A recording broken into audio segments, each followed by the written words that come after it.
Gentlemen, welcome back. Welcome back to MGTOW Money. Today's topic, how I traveled to 3 continents for $842.37. Before we get to that, though, let me sincerely thank, as always, the important support from the Patreon supporters. Guys, thank you. Thank you to all of the Patreon supporters. Especially, I want to thank Thomas today because he sent in an excellent question. And Thomas, I hope I answered your question via Patreon, and I will consider doing some additional information in terms of video on that. So again, Thomas, thank you very much. That was a great question. And I also want to sincerely thank all the newest subscribers. We've had hundreds of new subscribers, and I want to encourage those new subscribers. Please look in the description of today's video and consider looking at the first 8 videos that I did on this channel. Just sort of the basics of what the heck this channel is all about. I think it might further your education. In particular, if you're running in terms of issues with debt, what should I do about my finances?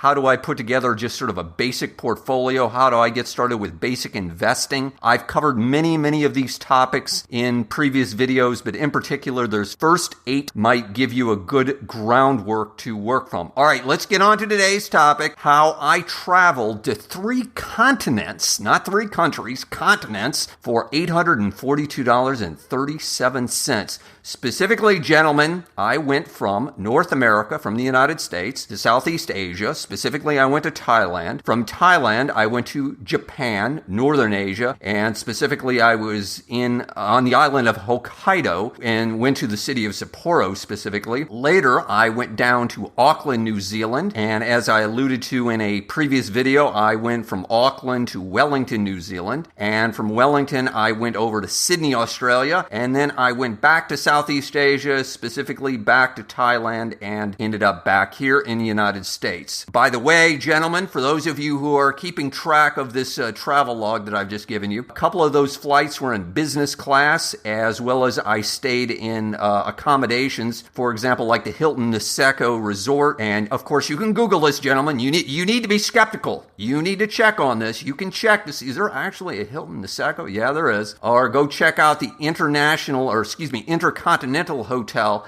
which was in Wellington by the waterfront. Now, before I get to today's topic more in detail, obviously, it goes without saying, I stayed in some nice accommodations, and on multiple flights, I was flying up front. I was flying in business class or first class, depending upon what the cases may be. Furthermore, for those of skeptics out there, or for those of you who are those keyboard warriors who are getting ready to say, this is bogus, this is fraudulent, you're a liar, etc., gentlemen, relax. Relax for just 1 minute, because I'm about to tell you exactly how I did it. How I traveled to all these different countries and stayed in these very nice accommodations on very little money. Here's how I did it, gentlemen. Get ready. I used credit card points, and you can too. You can sit up front at the front of the aircraft, gentlemen. You can stay at tremendous, terrific hotels. You can stay at full resorts where they cover everything. Well, all your costs are covered, actually, with credit card points. I'm going to get into this in more detail in just a minute, but let me throw out a cautionary note for you. I did a video several months ago warning about the use of credit cards. You do, of course, just like if you're handling a weapon or something else that's potentially dangerous, you need to be careful with credit cards. If you're carrying a lot of debt now, this video, these ideas are probably not for you. If you have a problem with impulse spending or just simply controlling your spending, this particular video, probably not for you. This is for a man who has no debt, who has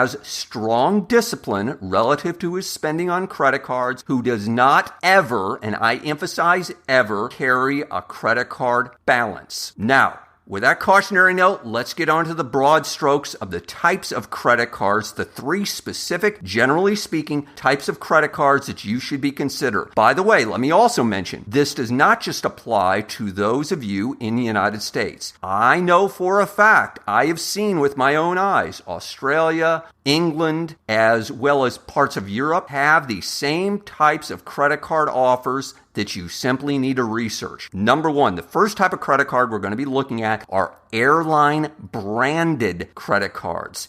They're specifically tied to a specific airline. In other words, American Airlines has a branded credit card. United Airlines has a branded credit card. Cathay Pacific, which is based out of Hong Kong, has a branded credit card. Your credit card spending on an airline branded credit card, not coincidentally, generates points just for that specific airline. And at some point in the future, I'll also discuss how you can actually use those points also in terms of the alliance, the airline alliance that airline uses, that they're tied into, in terms of you can also use it. Furthermore, it will also offer additional benefits, typically, for example, a free bag for luggage purposes, or it might do priority boarding. One thing also, though, again, you need to be aware of, cautionary note here, many of these airline branded credit cards come with an annual fee. So therefore, you have to very carefully decide, does it justify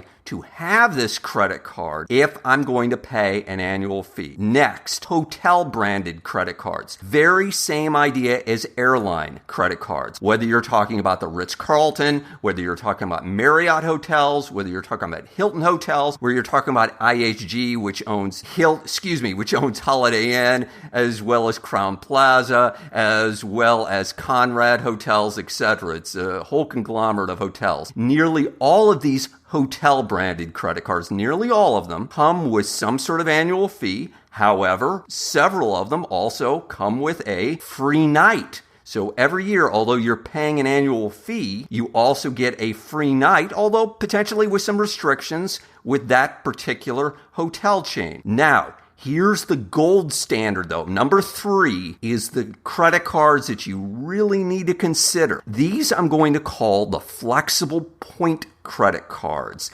These are bank-issued credit cards, again, that generate points based upon your spending, that allow you to use those points for airlines or hotels. In other words, it allows you to diversify. You can move them around. And furthermore, it's typically, you can move them not to just one airline. Maybe you could move them to, they give you a list of 6, 8, 10 different airlines, or 6, 8, 10 different hotel chains you could move them to. These are typically issued by banks like Citibank, Chase Bank, American Express. Again, just like I was talking about with the hotel cards, many of these credit cards have an annual fee. So again, you have to be a little bit careful here. Some do not, but you just have to be careful. In the future, gentlemen, I will be sending out to the Patreon supporters of this channel, specifically to them, to thank them for their continued support, some specific card ideas, specific links on how to sign up for the cards, and special bonus offers that cards might be offering. It's not uncommon, gentlemen, for some of these cards to offer 50 to 100,000 points just for signing up. The value of that can easily be